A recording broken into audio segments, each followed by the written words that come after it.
মাজারকে যারা তুলতে বলছে, প্রয়োজন হলে আমরাও এখান থেকে হুজুরের রওজাতে যেতে রাজি আছি না নয়?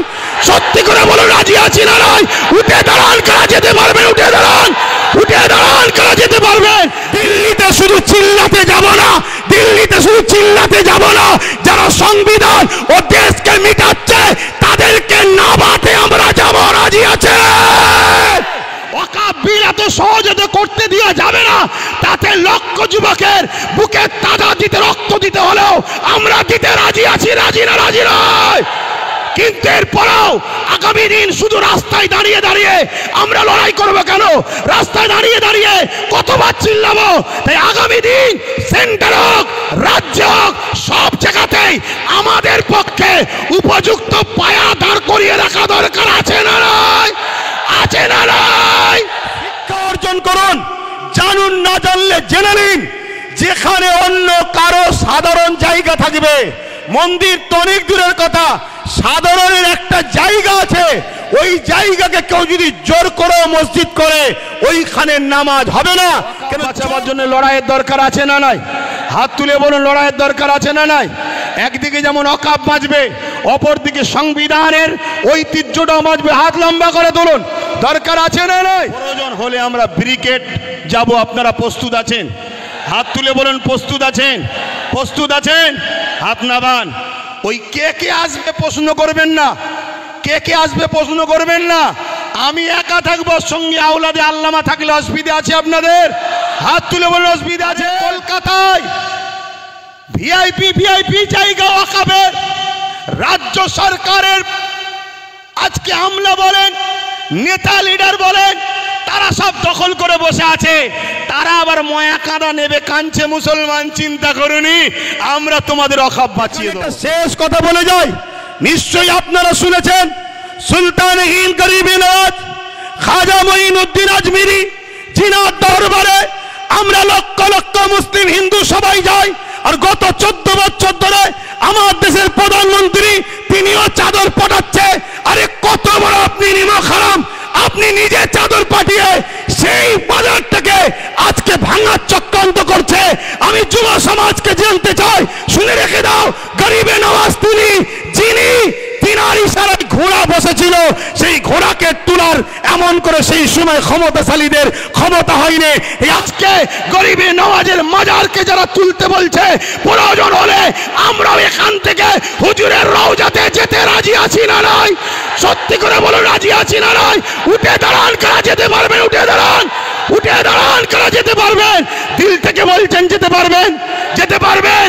এ লড়াই কিন্তু শেষ থেকে ছাড়তে হবে। কেন? বারবার হয়েছে, কাউকে খেতে দিলে সে ও শুতে চাইছে, অতএব এই জায়গা শেষ আমাদেরকে করে ছাড়তে হবে। তাই আপনারা এই জায়গা থেকে পিছপা হওয়ার ব্যাপার নেই। আগামী দিন বিভিন্ন জায়গায় করে করে কলিকাতার রাজপথ আমরা নামবো। কলিকাতায় করার পর পুরো দেশ জুড়ে বিভিন্ন জায়গায় আন্দোলন চলছে। সবাই আমরা একসাথে হয়ে, অন্য রাজ্যের মানুষদের এক হয়ে আমরা যাব দিল্লিতে, রাজি আছেন না নয়? দিল্লিতে শুধু চিল্লাতে যাব না, দিল্লিতে শুধু চিল্লাতে যাব না, যারা সংবিধান ও দেশকে মিটাচ্ছে তাদেরকে নামাতে আমরা যাব, রাজি আছে।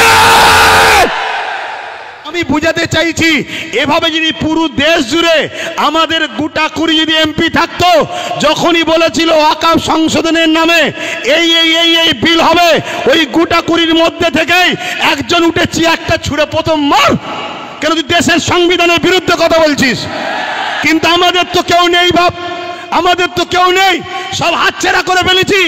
আজ শপথ নেন, আমাদের ভুল যদি ভাঙে, সময় যদি আসে, ওয়াকফ বিল এত সহজে তো করতে দেওয়া যাবে না, তাতে লক্ষ যুবকের বুকে তাজা দিতে, রক্ত দিতে হলেও আমরা দিতে রাজি আছি, রাজি না? রাজি নয়। কিন্তু এরপরেও আগামী দিন শুধু রাস্তায় দাঁড়িয়ে দাঁড়িয়ে আমরা লড়াই করবো কেন? রাস্তায় দাঁড়িয়ে দাঁড়িয়ে কতবার চিল্লাবো? তাই আগামী দিন সেন্টার হোক, রাজ্য হোক, সব জায়গাতেই আমাদের পক্ষে উপযুক্ত পায়া দাঁড় করিয়ে রাখা দরকার আছে না নয়? আছে না নয়? অঙ্গীকার করছেন তো নাকি? অঙ্গীকার তো নাকি? আল্লাহকে সাক্ষী রেখে হাত তুলে বলেন, মুনাফিকি নয়, আল্লাহকে সাক্ষী রেখে বলেন।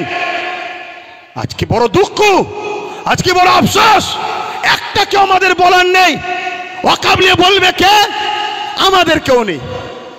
আরেকটা কথা মনে রাখবেন, আমার ভারতবর্ষের 140 কোটি মানুষের মধ্যে 100 কোটি মানুষ হলো অশিক্ষিত, তাদের পেটে বিদ্যা নেই।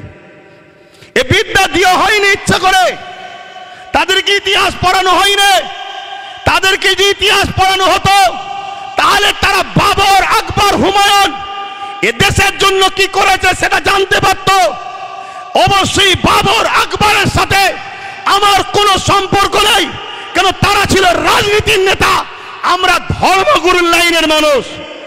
তাই বলে যায় তারা মিথ্যা প্রচার করছে বাবর, আকবর, হুমায়ুন নাকি মন্দির ভেঙে মসজিদ তৈরি করেছে।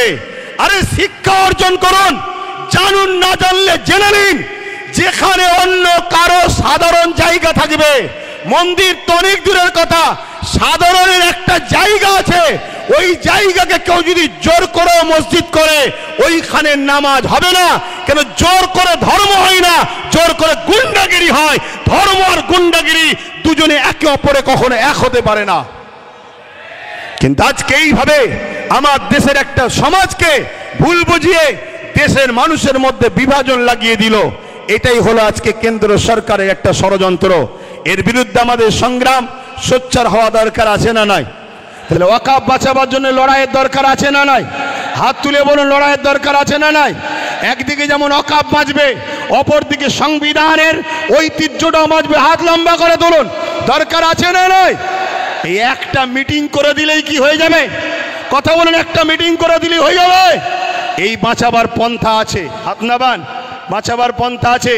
যেভাবে আমরা আন্দোলন করছি গণতান্ত্রিক প্রক্রিয়ায়, এই আন্দোলনকে আরো বাড়াতে হবে। কি বাড়াতে হবে না হবে না?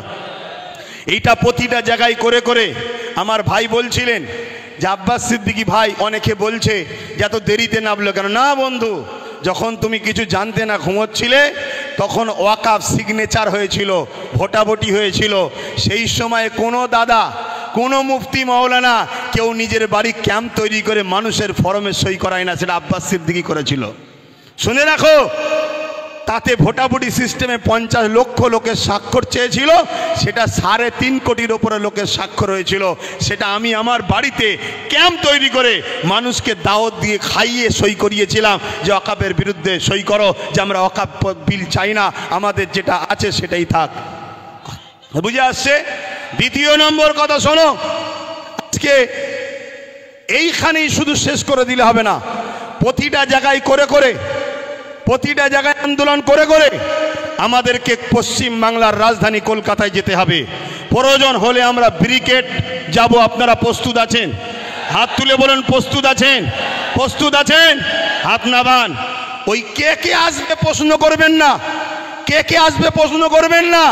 আমি একা থাকবো, সঙ্গে আওলাদে আল্লামা থাকলে অসুবিধা আছে আপনাদের? হাত তুলে বলুন, অসুবিধা আছে?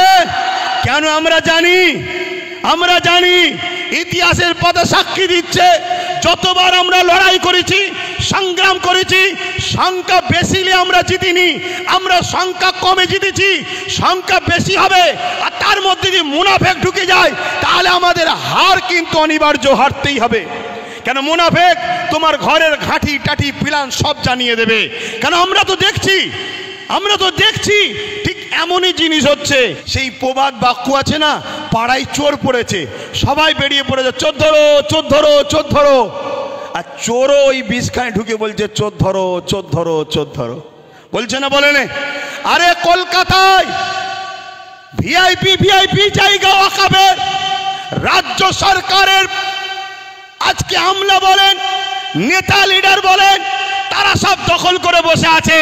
তারা আবার ময়া কাঁদা নেবে, কাঁদছে মুসলমান, চিন্তা করুনি, আমরা তোমাদের ওয়াকাফ বাঁচিয়ে দেবো।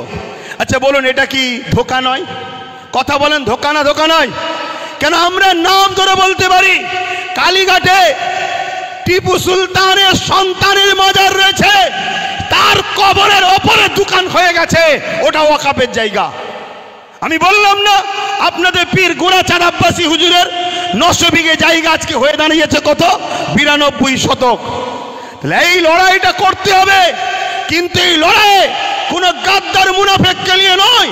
এই লড়াই আমরা সংগঠিত হব, প্রকৃত যারা সংবিধানকে ভালোবাসে, প্রকৃত যারা ইমানদার, আমরা সংগঠিত হয়ে এই লড়াই শুরু করেছি। ইনশাআল্লাহ এই লড়াইয়ের শেষ ইনশাআল্লাহ আমরা করেই দেখাবো, বলুন ইনশাআল্লাহ। আর আগে বাইজিৎ ভাই বলছিলেন 1947 আইন তৈরি হয়ে গেছে ভারতবর্ষে। আজকের দিন থেকে যেটা মন্দির মন্দির থাকবে, যেটা মসজিদ মসজিদ থাকবে, যেটা গির্জা গির্জা থাকবে, ওখানে তুমি হাত আর দিতে পারবে না। কিন্তু দুঃখের বিষয়, কোর্টের মধ্যে কিছু জজ হয়েছে, তারা আজকে মুখ চাওয়াচাই করে দেখে, আইনকে দেখে না, আইনকে তারা রেখে দিয়েছে।